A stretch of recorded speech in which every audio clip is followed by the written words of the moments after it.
morning, good evening, and good afternoon, viewers and listeners of our program called Straight Up.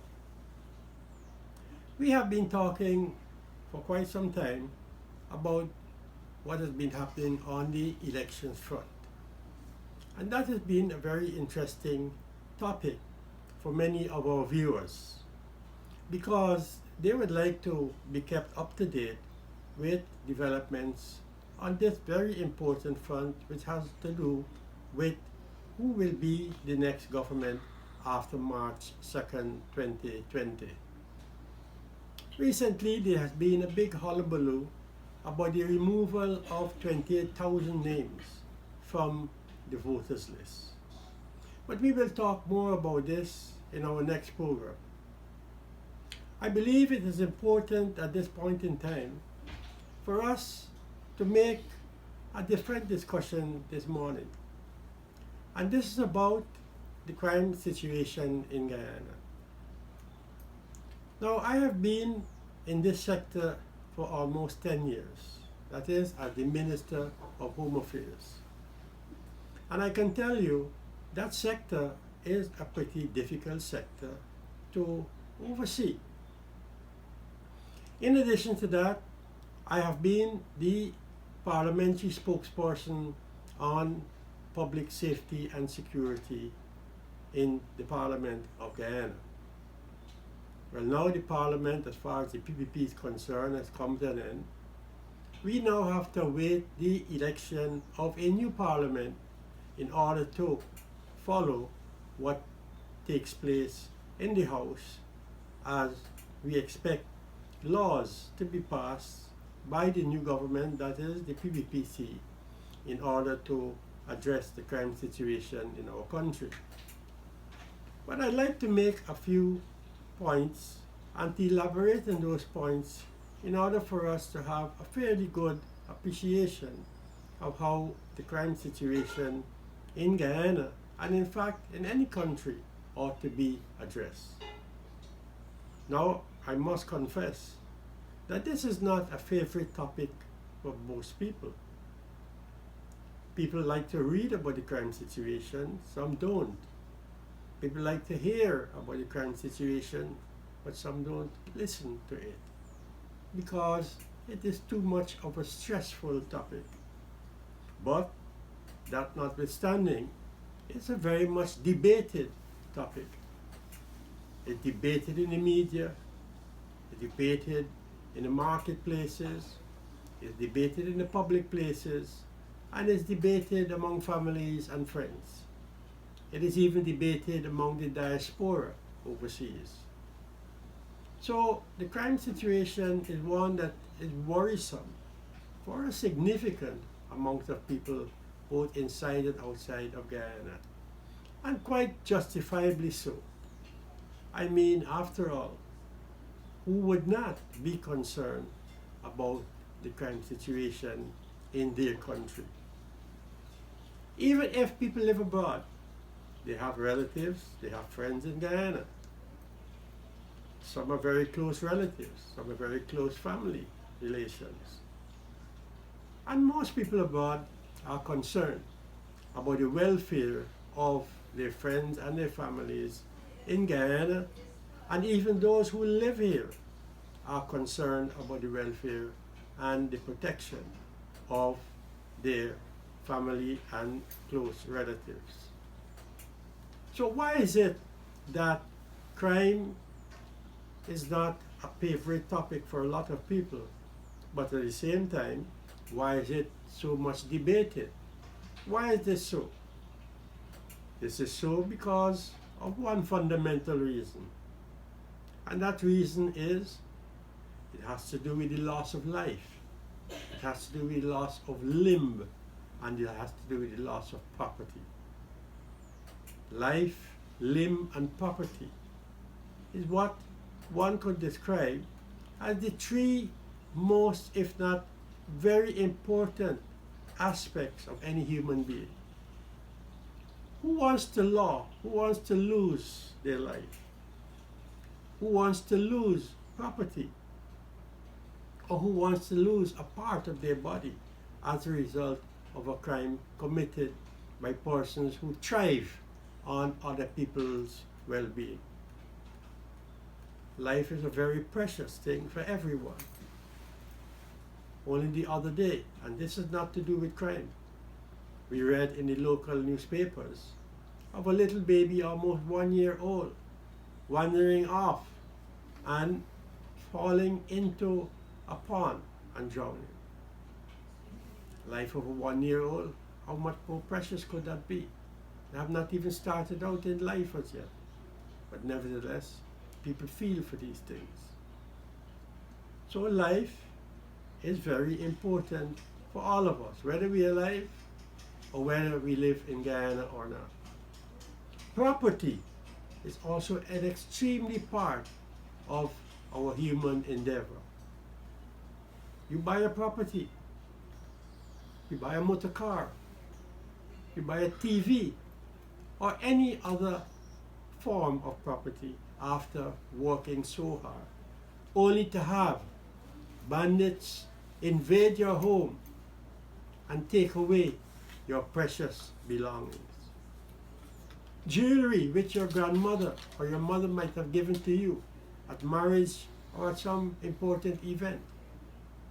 All of that, bandits who invade your home would take away and leave you propertyless.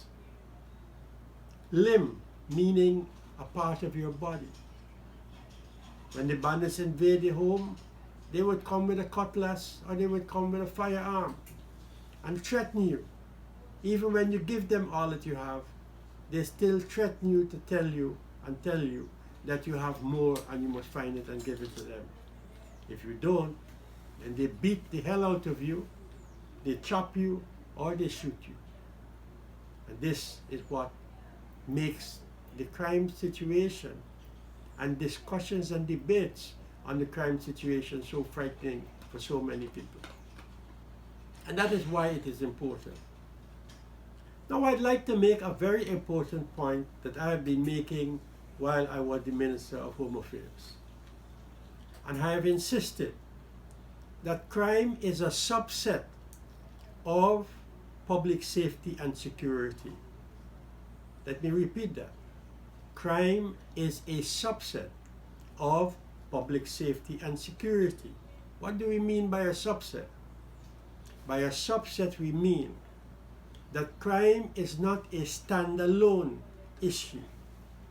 It's not a standalone phenomenon. It is part and parcel of public safety and security. That is what we mean by it being a subset, because public safety and security has many subsets. So that, for example, apart from crime, you have road safety. That's a subset of public safety and security.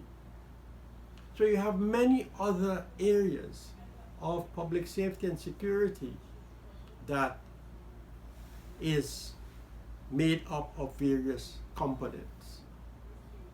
And why do I make this argument that crime is a subset of public safety and security? I make that point because if a government does not have a well thought out public safety and security framework, policy positions, or architecture, if they do not have that, then trust me, it surely will not have a crime strategy that is aimed at dealing with the problems that affect people insofar as protection for life, limb, and property is concerned. Now, public safety and security is basically the policy framework in which governments operate in order to address, as I said, not only crime, but road safety and so many other aspects of public safety and security. The drug situation is another subset. Fighting drugs is another subset of public safety and security. Although all of them are interrelated and interconnected. They are not standalone issues.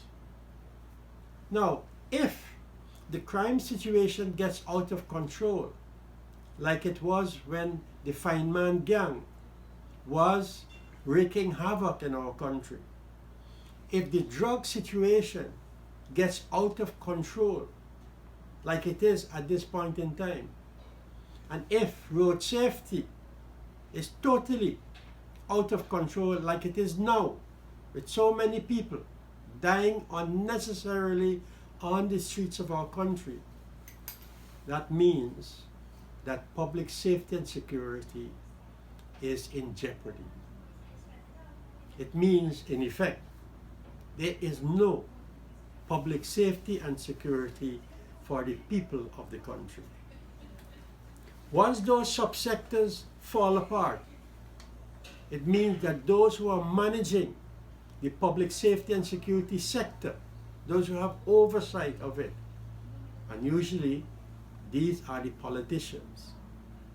It is the politicians that deal with the policy framework for public safety and security. And it is the crime fighters, law enforcement, namely the police, that addresses the crime situation in our country. But it is the politician who sets the policy framework in which the police force is expected to function. Policy direction is the responsibility of the politician in the executive and in the cabinet. Crime fighting is the responsibility of law enforcement. And the moment the politician is sleeping, or is drinking and not doing his job, or is traveling every 4 months out of the country, trust me, public safety and security will fall apart. And this is precisely what is happening in our country, regrettably.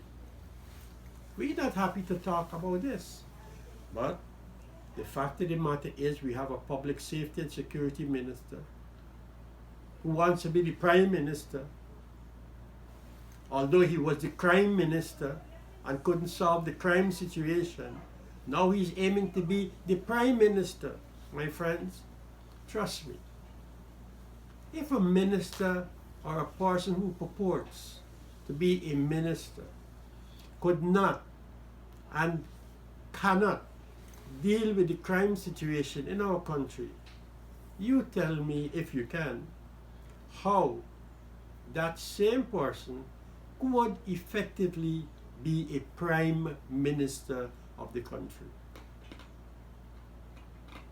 Cannot happen.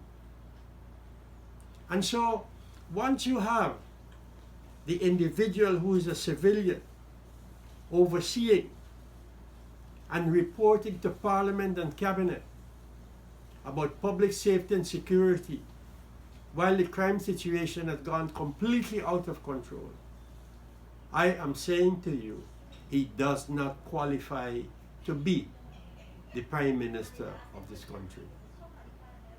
And in the same way as his colleague, Mr. Nagamutu, was a rubber stamp, at the time when he was Prime Minister, this individual, I think, will be worse than a rubber stamp.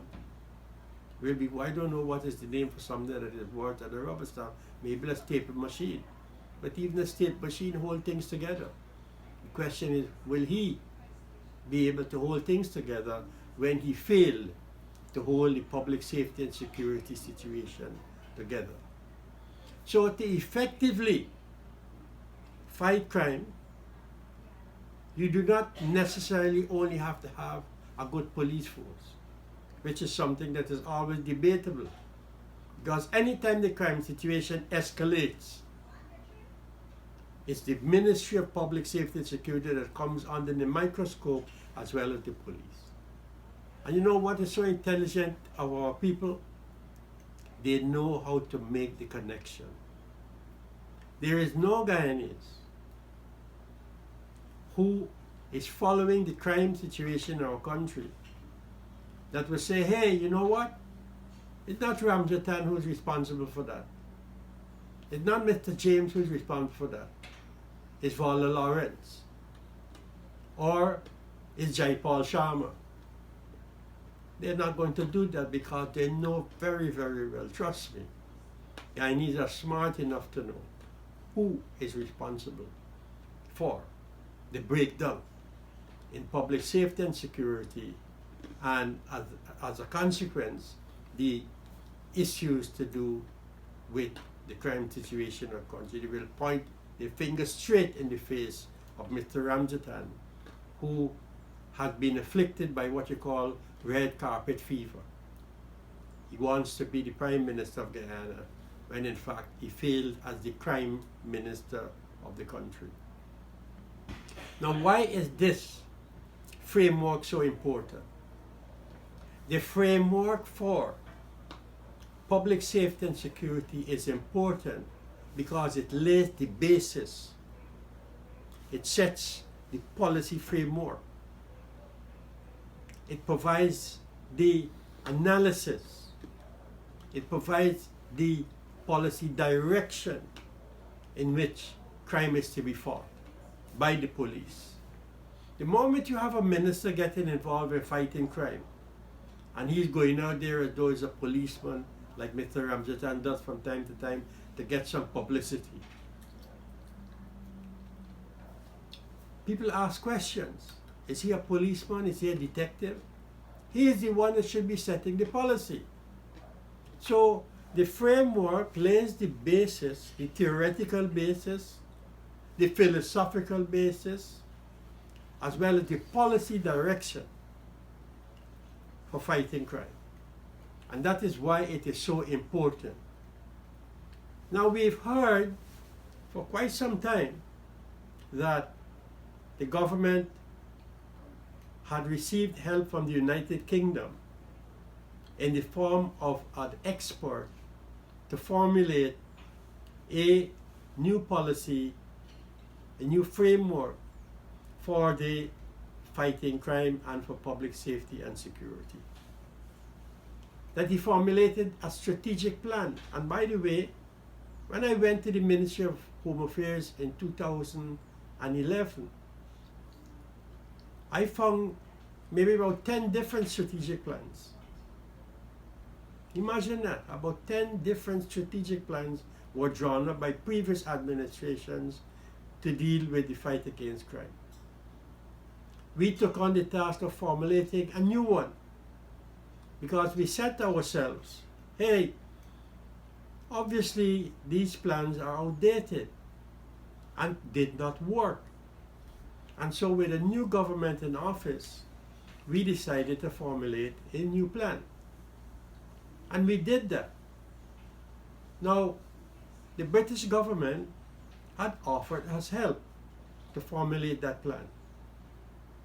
But we ran into some differences with the British government as to how this plan ought to be formulated and who would formulate this plan. They wanted to have British ex-policemen in the administration, at the office of the president, and within the police force to do that. And we said no, we don't need that. We think we have competent people in Guyana who can do that, who can formulate such a plan. And so that help never actually got off the ground. But when this new government came in, they kept criticizing us when we were in the government that we refused to accept the help from the British government. And then the bright boys, the experts on crime and security, they decided to bring a man by the name of Mr. Coombe to Guyana to help them to formulate the plan. Well, Mr. Coombe has come and gone. But the nation is still in the dark about where is this plan. The plan was to be laid in Parliament. I kept asking questions over and over again. Where is the plan in the Parliament? I kept asking that question. And they kept saying, Oh, don't worry, Mr. Rohi, the plan is coming. We will lay it soon in the House. Well, the Parliament has virtually come to an end. Never was any plan laid in that House. And trust me, I wouldn't be surprised if Mr. Granger, who is the top-notch expert on security, has shelved that plan because he knows it all. And he has a set of people around him who would tell him what he wants to hear. And so we do not have any strategic plan.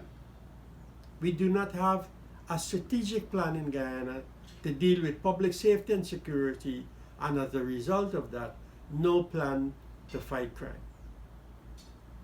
Once we were told that the plan was at Mr. Silal Prasad, who was then Commissioner of Police. And then we were told that the plan was moved from the Commissioner of Police's office to the Minister of Public Security's office. And then another time we were told that the plan went back to the office of the President. What you call ringer roses. So with all this merry-go-round actions, if there were actions at all, we end up with nothing to talk about insofar as the government is concerned and their security plan is concerned. So the point I'm making by virtue of referring to that experience is that there exists no policy framework to deal with public safety, and maybe that's the reason why Mr. Ramjatan wants to get out from that place where he is right now. Maybe he feels he needs to do a more cushy job, a more throwback job, because he can't handle. You know, there was one time a statement in the press, a confession, if I may put it that way, in the newspapers, when he said that every night he goes to bed, he wakes up with a headache. Because for him, public safety and security is a big headache for him to manage. And perhaps it would seem, as many people have said, that he wants to get out. He wants what is called a get out of jail card in order to live a more comfortable and cushy job, such as the Prime Minister of our country. Now I'd like to make this other point, that unlike what the government is saying, which is in fact a whole heap of trash, public safety and security is multidimensional. In other words, public safety and security has various manifestations, and I will deal with that in a moment. I will deal with just one aspect of that. But the point I want to emphasize on is this, that number one, you can have the best technology, you can have the most expensive technology. They've mounted these cameras around the city, very expensive, bought from China. You can have all the money poured into the security sector as they're having right now. Every year the budgetary allocation for the security sector is growing larger and larger. So you can have tons of money in the security sector, and you can have all the experts that you want in the security sector. But here's the thing, that wouldn't solve the problem at all. The best technology, the most modern and up-to-date technology, the tons of money that you can ever think about, and all the experts that you can even hire. It's not that is the answer. Those things are not the answer. Because in fact, many countries have proven that even though you have those things, it doesn't mean to say that crime will be solved. I had experience when I was Minister of Home Affairs, and I mention this from time to time because it's important for us to bring our experiences to bear when discussing these topics. We bought for every prison location scanners. In other words, before you enter the prison, just like at the airport, you have to pass through a scanner. Because the idea was to detect whether any illegal items were entering the prisons, whether in the form of drugs, whether in the form of a firearm, whether in the form of some weapon of different types, whether in the form of some kind of, food or something like that. Nothing is supposed to enter the prison unless it is an authorized item by the prison authorities. But many people try to smuggle things into the prison. And by the way, it's not only civilians who try to get things into the prison, it's some of the very prison officers themselves, most unfortunately. And so we install these scanners at the various prison locations with a view to stopping the smuggling of illegal items in prison. But guess what? Some people sabotaged the scanners. They made the scanners dysfunctional. And by doing that, it meant that the floodgates were open again for the illegal items to enter the prison. In addition to that, we also set up cameras all around the prison to spot any type of illegal activity of different kinds in the prison locations. But here's the thing, even the camera system was sabotaged. Good technology, lots of money paid for these things. And like I said, you can have the best technology, you can have lots of money, you can have the exports, but at the end of the day, it does not boil down to meaning you will have public safety and security and an effective fight against crime. So, what is the situation now? The answer is, while these things are important, that I just pointed out, while good technology is important, while money is important, while experts are important, they do not mean that the situation will be resolved once and for all. So if that is the case, then what is the solution? Because we can't only talk about problems, and we cannot only make criticisms. We have to make constructive proposals, and we have to point to solutions. So in this case, what is the solution? I have insisted that the solution lies in the human factor. Why do I say that? Because in the case of the best technology, if you do not have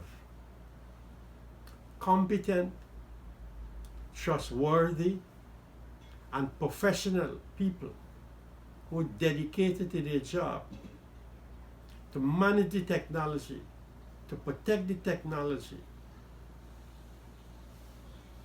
what do you think will happen? So the human factor, meaning personnel, is critical in maintaining the technology, protecting the technology, and utilizing the technology that it was bought for. The same thing has to do with money. The Parliament allocates a certain amount of money to the security sector. But if the people in the security sector do not manage those resources in a way that public get what is called value for money, if the money is spent on wasteful items that are not needed, if money is given as kickbacks to contractors, if there's corruption in the system, then that money that has been allocated by the parliament would be of no effect whatsoever.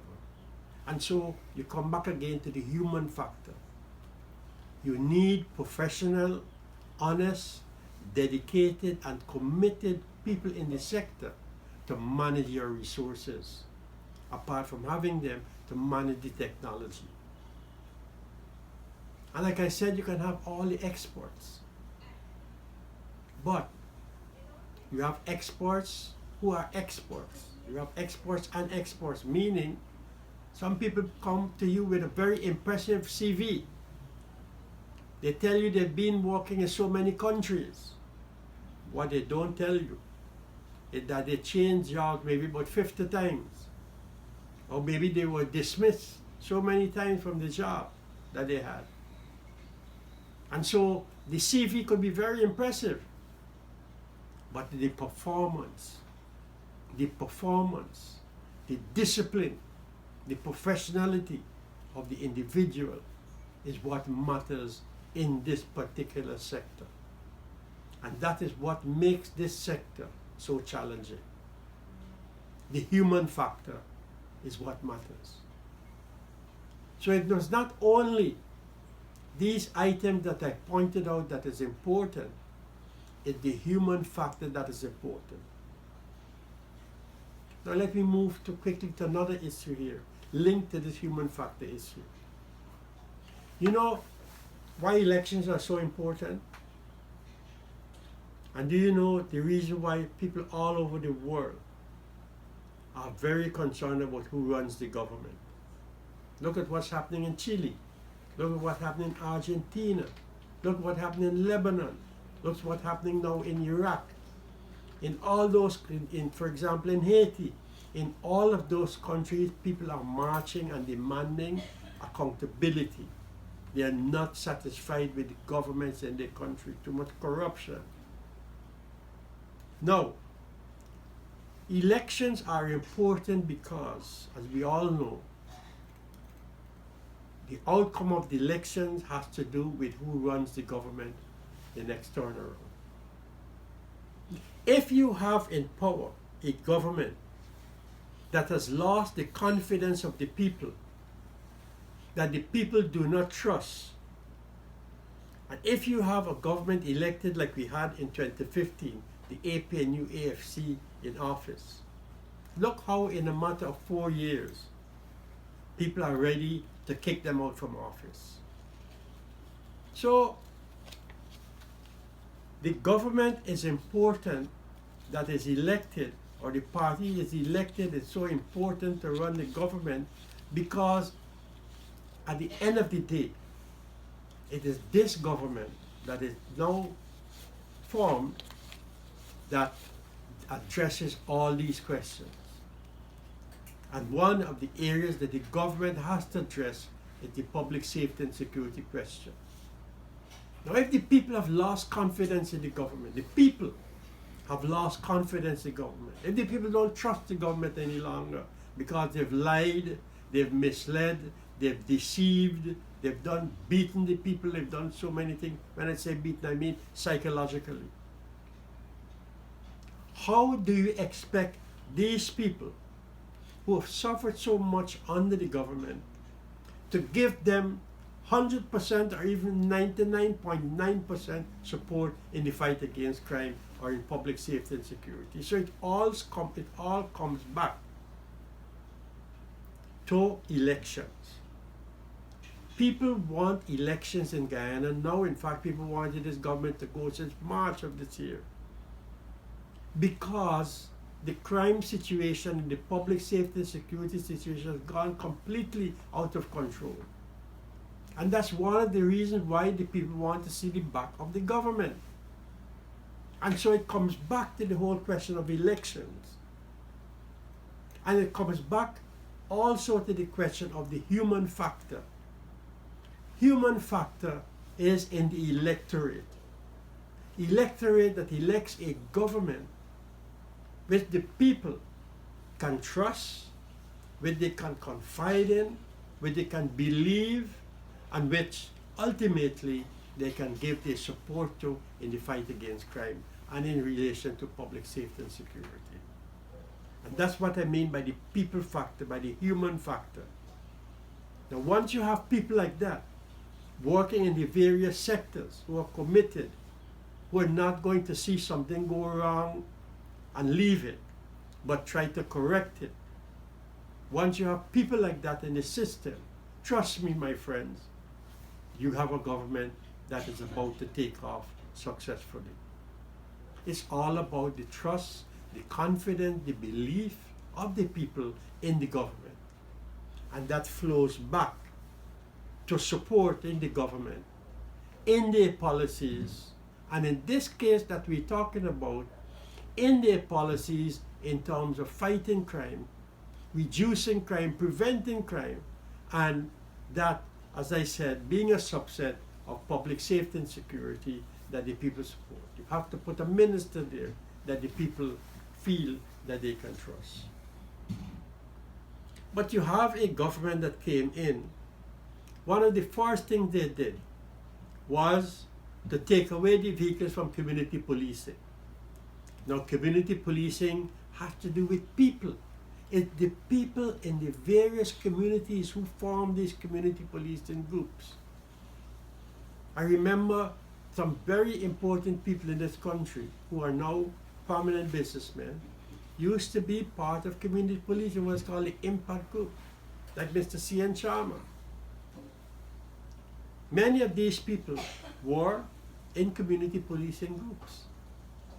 Now, the point is that with community policing groups, note the word community, meaning people, common people from every village, every street, every community, every town had community policing groups.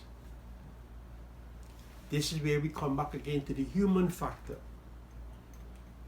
And these are trustworthy people who volunteered, who give themselves, their service. They want to give back something to the community. And the best way they feel they can give back something is to be part of a community policing group. But you know what? When the government of the APNU AFC came in, they disbanded most of the community policing groups. They took away the vehicles, they took away the firearms, and they left community policing hanging to dry out.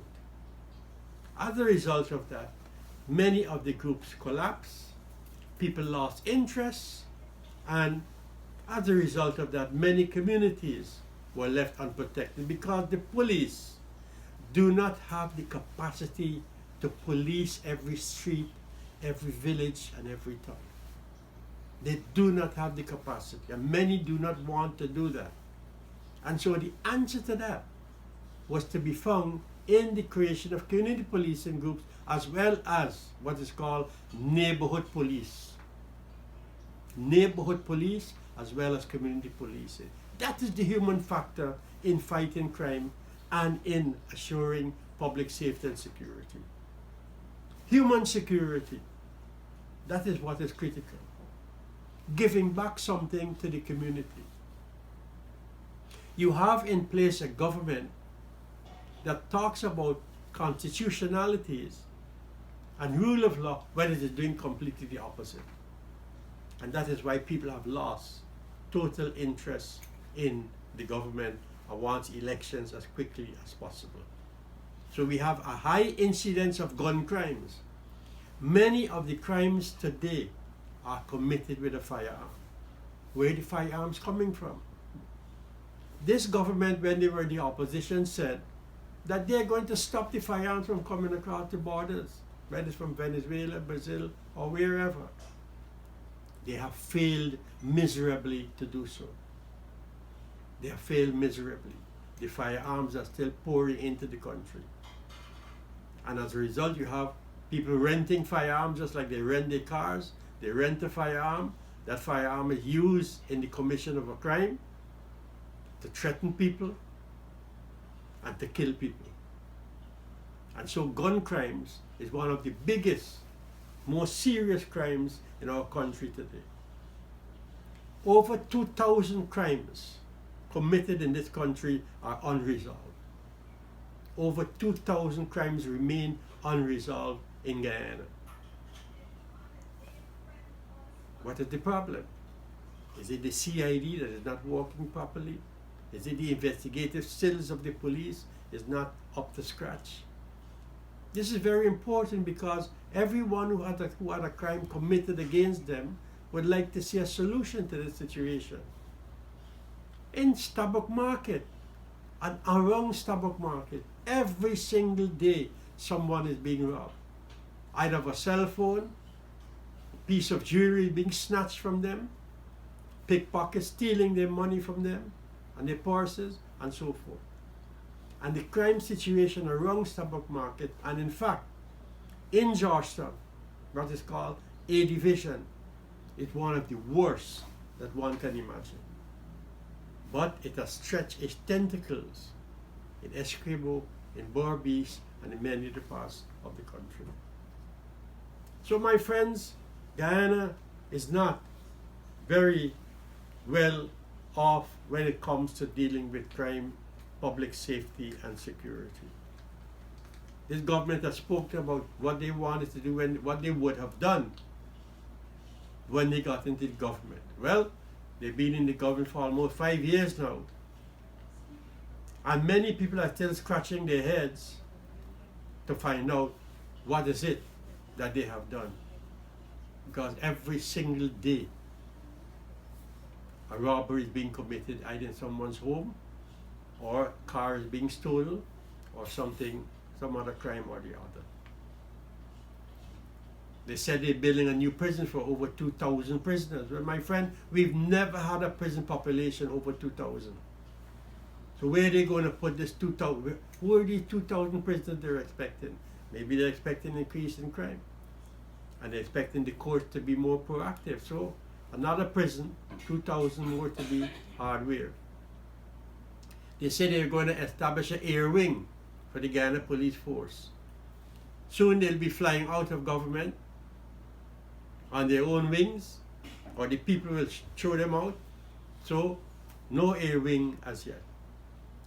And the two premier investigative bodies that are to fight crime in this country, SOCU, is now being challenged by corruption charges. The head of SOCU had to be sent home because of corruption charges. Just imagine that. Serious organized crimes unit, SOCU, the head of that has been sent home on investigation for corruption charges. And in the police force, you have the same problem. Only the other day, Ramjatan, the crime minister who wants to be now the prime minister, he has been heard making statements to the effect that over more than 200 dirty cops have been dismissed from the police force.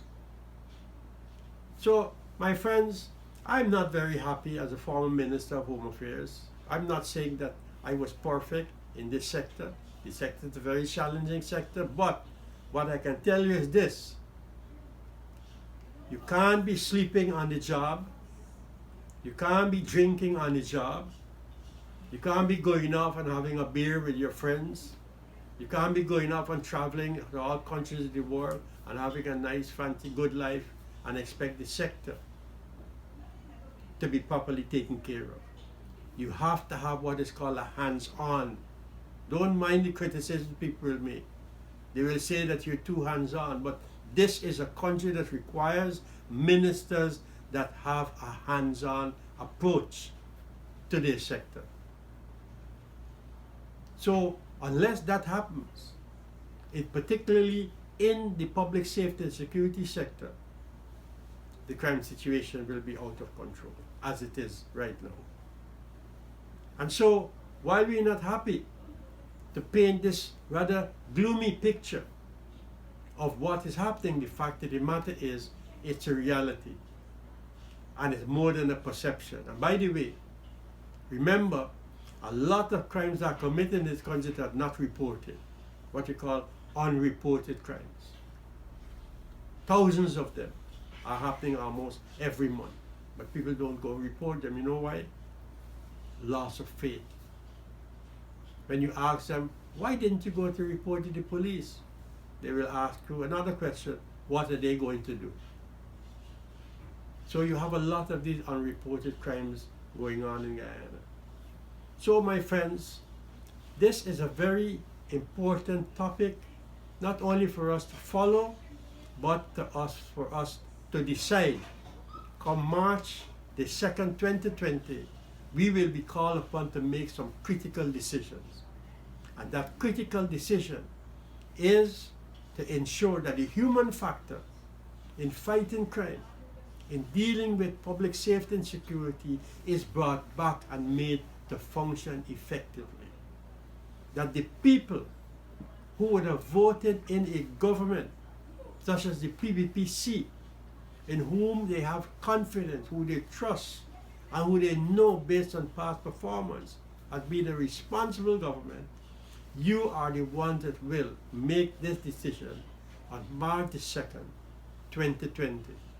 Let your conscience be your guide, and let these experiences that we're going through right now must not reoccur once again, once we have made that decision of the government which we want to see administering the affairs of Guyana. At the end of every dark cloud, there is a silver lining. There's a silver lining awaiting us. There's light at the end of the tunnel. And you have to find that light. You have to make that silver lining a reality. And come 2020, this is precisely what we are going to do. Thank you, my friends, for listening.